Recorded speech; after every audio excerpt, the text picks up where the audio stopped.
जय हिंद दोस्तों, मैं आयुष सर और माँ विद्या क्लासेस में आपको बहुत बहुत स्वागत है। तो दोस्तों आज जो देखिए सिपाही की माँ ये लेसन है, इनके राइटर है मोहन राकेश और ये 8वां चैप्टर है। क्लियर। देखिए सबसे पहली बात मैं आपको बता देता हूँ कि हम लोग जो है पार्ट 1 में इस लेसन का इंट्रोडक्शन देख लिया है और पार्ट 2 में जो है पहला दृश्य में कहानी सुन लिया है और पार्ट 3 में पूरा कहानी जो है दूसरा दृश्य में समाप्त कर लिया है। आज जो है पार्ट 4 लेकर आया हूँ और पार्ट 4 में जो है ये पूरा का क्या है ऑब्जेक्टिव है, इस लेसन का ऑब्जेक्टिव है।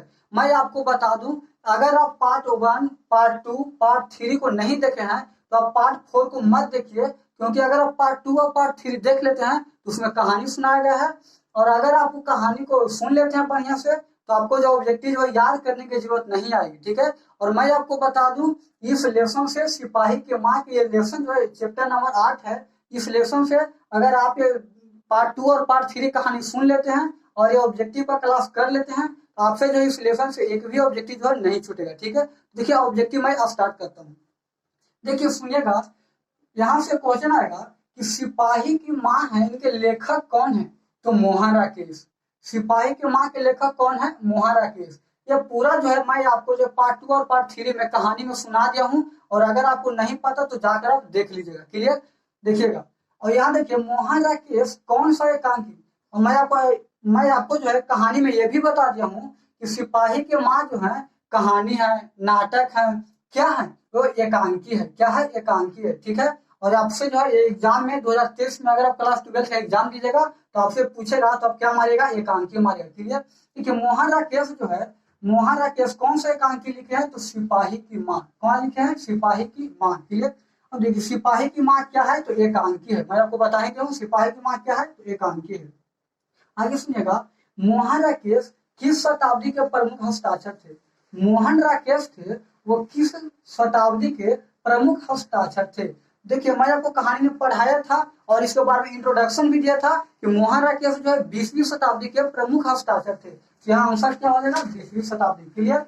आगे देखिएगा, मानक कहाँ लड़ने गया था? मैं आपको कहानी पार्ट 1 में पार्ट 2 में बताया था कि कहानी कहाँ लड़ने गया था। क्या बोलते हैं, मानक जो है, मानक कहाँ लड़ने गया था? तो बर्मा में लड़ने गया था। क्लियर। इसका क्या हो जाएगा? बर्मा।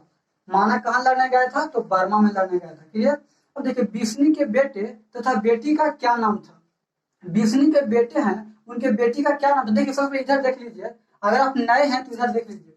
देखिए कहानी का पात्र है, ये है बिस्नी, ये है मुन्नी, ये है कुंती, ये है दीनू और ये है 1 नंबर लड़की और ये है 2 नंबर, दोनों 2 नंबर, और ये है मानक और ये है सिपाही। देखिए इसमें ध्यान से, इसमें जो है ध्यान से आप ये सुनिए कि इसमें रिलेशन क्या है। देखिए बिस्नी जो है माँ है और बिस्नी का बेटी कौन है? तो मुन्नी है। और ये कुंती कौन है? तो बिस्नी के पड़ोसी क्या है? कुंती है। और दीनू क्या है? कुम्हार है, गांव के। ठीक है। और 1 नंबर लड़की, 2 नंबर लड़की मतलब नेगेटिव नहीं समझ लीजिएगा।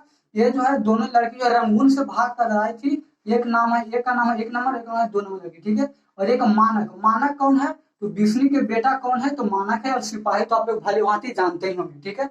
तो ध्यान से सुनिएगा, बिस्नी के बेटे का नाम क्या था? तो बिस्नी के बेटे का नाम था मानक। मैं आपको यहाँ बताया हूँ कि बिस्नी के बेटा का नाम क्या था? मानक है। क्लियर। और देखिए बिस्नी के बेटे का नाम था मानक और उनकी बेटी का क्या नाम था? मुन्नी नाम था। ठीक है।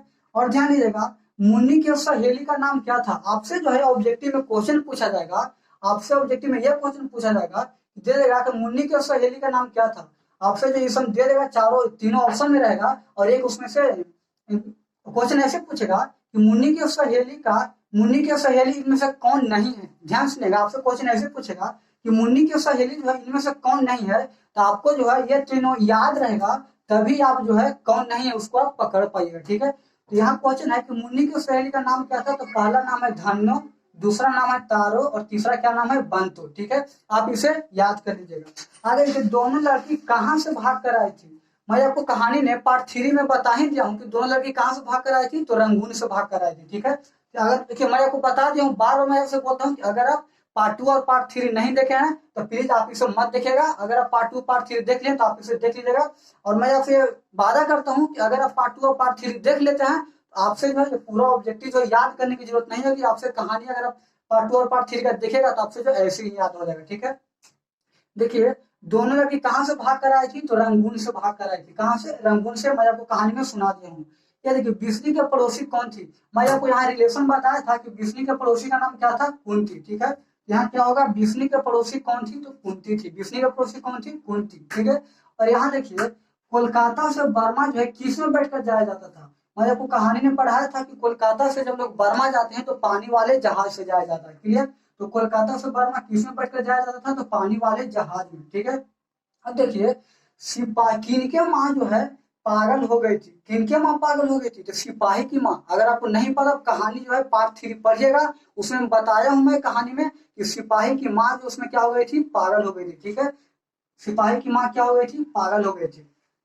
और ये आपको जो है रिलेशन पता चलेगा। ठीक है, देखिए ये अगर आप पूरा ऑब्जेक्टिव याद आपसे हाँ एक और ऑब्जेक्टिव यहाँ देखिएगा, ससुराल से कौन आई थी, ससुराल से कौन आई थी, तो मैं आपको कहानी में सुनाया ही था कि ससुराल से कौन आई थी, तारो आई थी, जो मोती वाला कड़ा पहनी हुई थी, जो तारा से भी अधिक जो है चमक रही थी, पढ़ाया था ना। ध्यान देखिएगा ससुराल से कौन आई थी, तो तारो आई थी। क्लियर, और देखिए मैं आपको ये भी बता दूं कि अगर ये पूरा ऑब्जेक्टिव याद कर लेते हैं, अगर आप पूरा ऑब्जेक्टिव याद करने में सक्षम हैं तब आप याद करिए, नहीं तो पार्ट 2 और पार्ट 3 वीडियो है, उसमें कहानी सुनाया गया है। अगर वो वीडियो को आप 2 से 3 बार देख लेते हैं तो यह कहानी जो है आपको जो याद करने की जरूरत नहीं पड़ेगी, आपको जो ऐसे ही याद हो जाएगा। क्लियर, और आई होप आप इसे समझ गए होंगे, और इस वीडियो में हमसे कुछ गलती हुई होगी इसके लिए सॉरी। मिलते हैं नेक्स्ट वीडियो में, तब तक के लिए।